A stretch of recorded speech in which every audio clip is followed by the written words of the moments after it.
I was in college and trying to figure out what I wanted to do, and they said, find something that you love, and I love to drink beer, so I got in the beer business.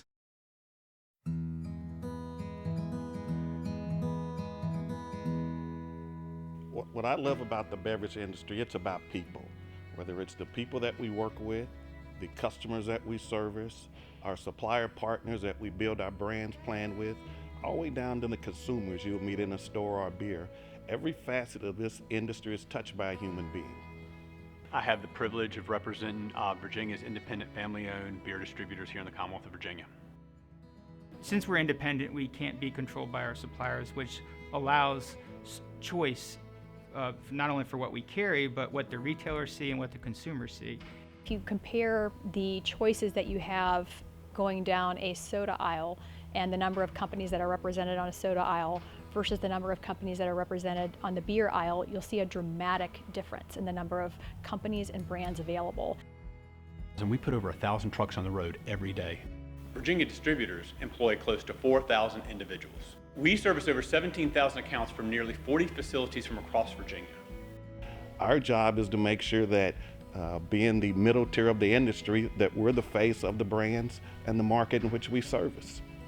The three-tier system was created to separate breweries from retailers so consumers have greater choice, there's no counterfeit alcohol in the system so it's a public safety issue, and to allow for the collection of taxes for the state. I've always had a passion for this business, even as a young girl. I was born into the beer business. I'm fourth generation to be involved, and I just became the president of the company this January.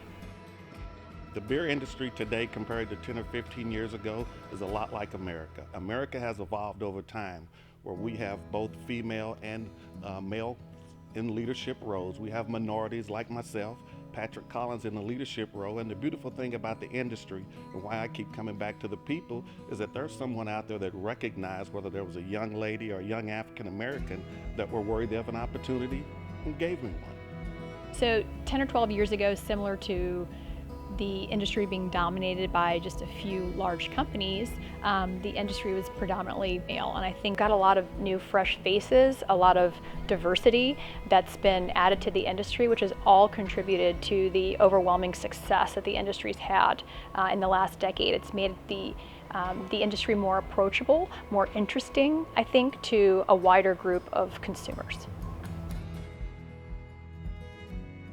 I think what's next in this tier of business is that we have to stay independent, we have to stay local to prevent the large corporations from coming down and controlling this tier of business. At the end of the day, it's about giving young people an opportunity to provide for their families and making sure that they work at a place where they can have a career. The middle tier is now the best paying tier of the three-tier system.